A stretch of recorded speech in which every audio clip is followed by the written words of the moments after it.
Masih Anda ikuti Talk Show Indonesia Sehat bersama Dr. Budi Mulyanto dan Tias Widyastuti. Persembahan Bio Moringa.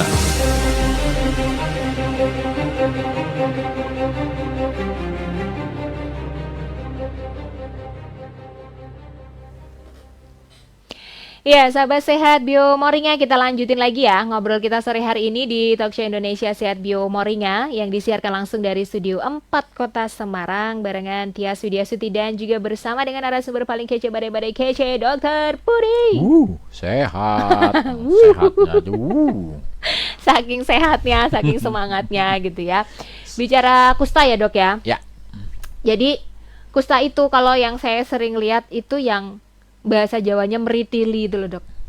Apa sih ya? Jadi kayak, mohon maaf ya, jadi kayak jari-jarinya tuh teramputasi dengan sendirinya. Iya. Saya pikir tuh tadinya, loh kok bisa gitu ya? Maksudnya itu penyakit yang apa sih kok bisa sampai kayak gitu kan? Nah, tahu-tahu ya udah, oh ternyata itu yang namanya kusta. Cuman terus kenapa bisa begitunya? Kemudian kok kayaknya juga nggak cuman orang tua aja ya yang bisa kena gitu. Saya jadi pengen tahu lebih banyak tentang penyakit ini, Pak Dokter. Jadi silahkan bercerita. Mendongeng. Sebelum bubuk. Kita mulai dongeng hari ini. Kusta, ya. Iya. Memang hari ini memang kita peringati sebagai Hari Kusta Sedunia, Mbak. Tadi kita di tempat kerja juga sudah mengadakan penyuluhan. Oh, ada penyuluhan juga. Penyuluhan. Pasien-pasien yang lagi antri menunggu obat. Sudah selesai pemeriksaan, kita memberikan penyuluhan masalah kusta. Ternyata dalam penyuluhan itu juga yang belum pernah, artinya masih muda-muda, anak-anak yang masih umur 15 tahun itu belum ngeh ya? Kusta koyo apa sih gitu ya? Iya. Artinya gini, penyakit ini memang ini penyakit kuno, Mbak. Sangat kuno, mungkin bisa dikatakan penyakit pertama di dunia mungkin gitu ya. Iya. Saking lamanya ya penyakit kusta ini. Jadi senior udah cukup senior lah dia ya. Nah, itu untuk kusta itu kan sejak zaman dulu, tapi ternyata sampai sekarang itu kan masih ada walaupun populasinya tidak sebanyak yang dulu. Sekarang sudah, kalau mau dibilang tereliminasi ya saya setuju aja ya, jumlahnya sudah tidak 10, mungkin 1 katakannya. Nah, dari kusta ini kalau orang mengatakan kusta mungkin masih bingung, tapi bisa disebut juga dengan lepra. Ya. Oke. Itu sama ya? Sama. Atau juga penyakit Hansen. Nah, ini saya baru tahu ini. Kalau lepra mah udah pernah dengar. Ini Hansennya apa lagi nih? Ya, itu ya sama saja juga penyakitnya. Oke. Jadi nanti kalau kusta nggak dengar tapi dengarnya lepra nggak dengar tapi penyakit Hansen, oh berarti ya sejenisnya ya kayak kusta. Nama orang ya? Lah memang mau saya ganti namanya? Enggak mau.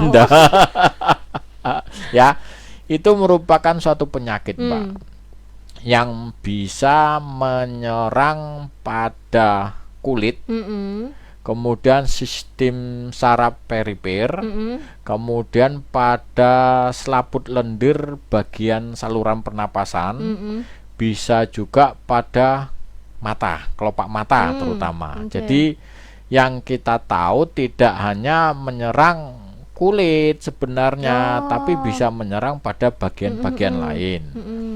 Kenapa hal itu bisa terjadi? Karena lepra ini kan disebabkan oleh bakteri yang disebut dengan Mycobacterium lepra. Oh, oke. Nah, dia menyerangnya ya oke lah, masuk ke dalam tubuh kita, menyebabkan gangguan-gangguan yang ada di tubuh kita. Nah, yang susah untuk mendeteksinya, Mbak, sifat dari si bakterinya dulu yang kita bahas, Mbak ya.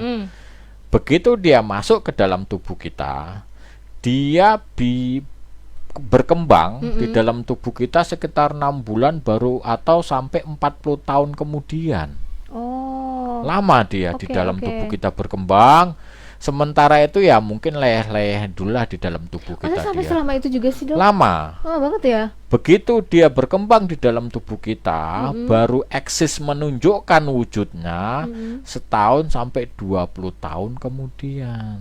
Oh, Makanya oke. kenapa ya mungkin dari pengamatan saya pribadi, Mbak, Mm-mm. saya belum pernah melihat lepra itu pada anak-anak. Oh gitu. Nah, Mm-mm. karena dilihat dari bakteri, sifat Mm-mm, bakterinya tadi, dia bisa menunjukkan wujudnya setelah berada di dalam tubuh kita begitu lamanya. Iya, Kemudian benar-benar. setahun sampai 20 tahun baru dia bereaksi. Mm. Kalau umurnya terkena itu baru 20 tahun misalnya. Berarti kan 20 tahun 40 tahun, lagi 20 tahun. baku.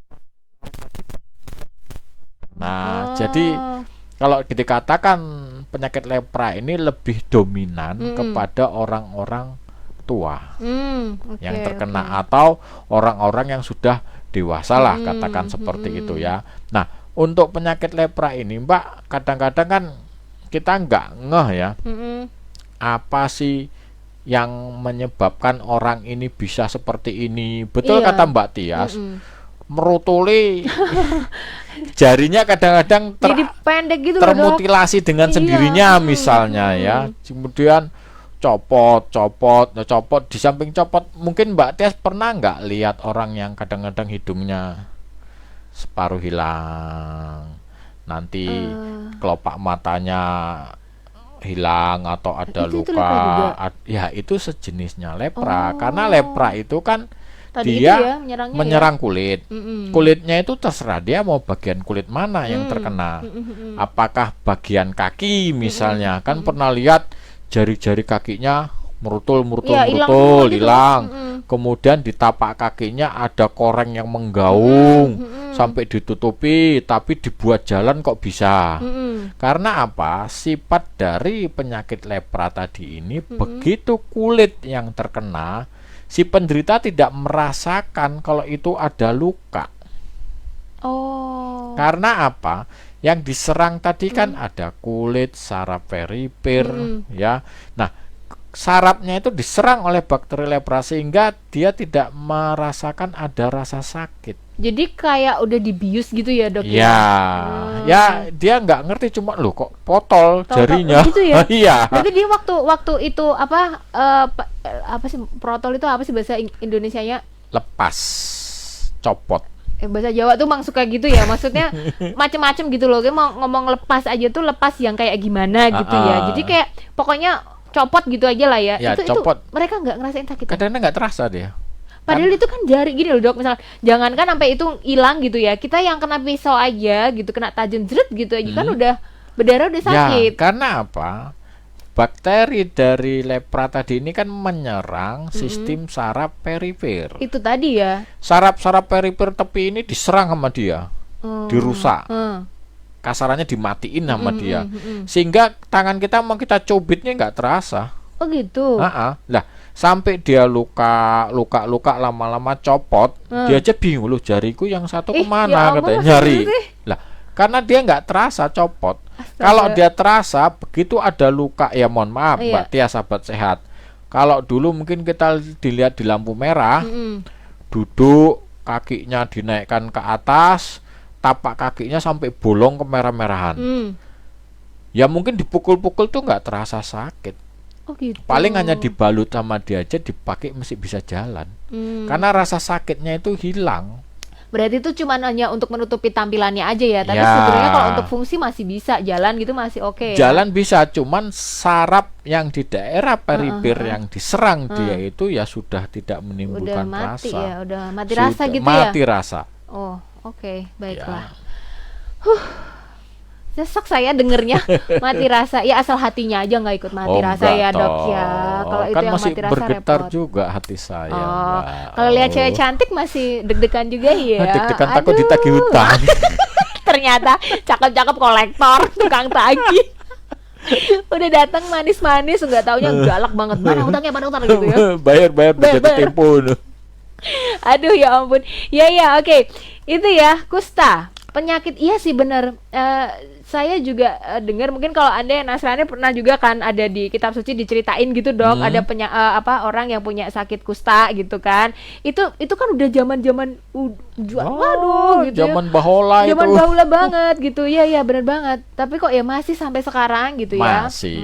Oke, jadi nanti kita lanjutin lagi nih ngobrolnya tentang kusta itu. Kenapa sih ya diperingati?